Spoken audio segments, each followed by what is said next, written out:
Well, hello there, and who are you, and what are you doing here at the jail? Judging by your clothes, you must be another vagrant. Oh, well, don't worry, we have plenty of those. I'll look after you, dear. I'm Mrs. Dickson. I'm the jail matron. Now, before you come inside, we need to do your screening. I have a few questions for you.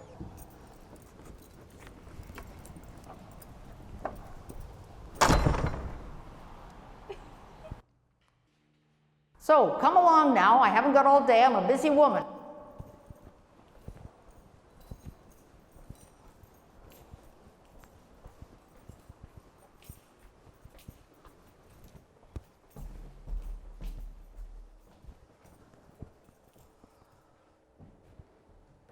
Oh, hi. Welcome to the Huron Historic Gaol.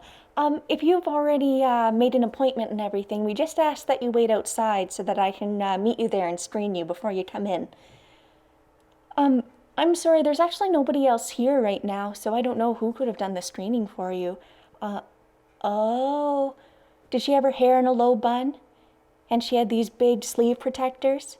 And she had the chatelaine, the little keys dangling on her hip? Mrs. Dickson!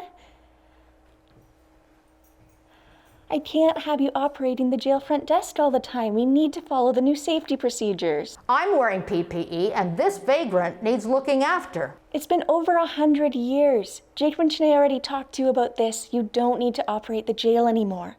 And this person isn't a vagrant. They're a tourist. Not a vagrant? Are you sure? Why does he have holes in his pants then? Mrs. Dickson, I do not have time for this right now. They're intentionally ripped jeans. It's fashionable. It's just what people wear nowadays. PPE makes perfect sense to me, but that's where I draw the line, is holes in the pants. Whenever an inmate or a vagrant is brought to the jail, we always burn their clothing, and they're issued with newly laundered clothing. All right, so if I let you lead this tour this one time and you follow all of the safety rules, please promise me that you're going to stop calling every visitor here a vagrant. Well, of course, I know this place better than anyone else. Your procedures and PPE are simple enough for me and this vagrant, tourist, to follow.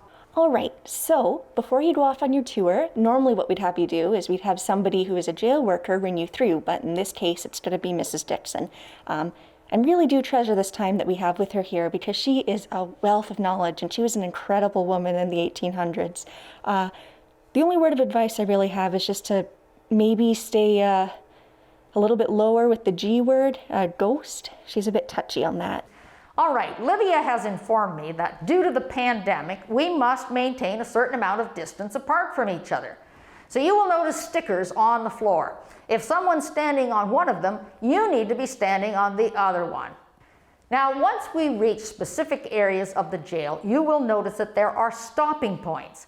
These are points where you can stop and investigate and read the exhibit material. But there is a certain amount of time that is allotted to that, so please be careful not to spend too much time in those locations. Also, when we get to the governor's house, there are no stopping points. That's because there's not enough space. You will be moving slowly through the governor's house, so keep your eyes peeled so you don't miss anything important. Now, as you can see, there are several arrows on the floor. They're showing you which direction in which you should be moving. Please follow those. Don't double back. No swimming upstream.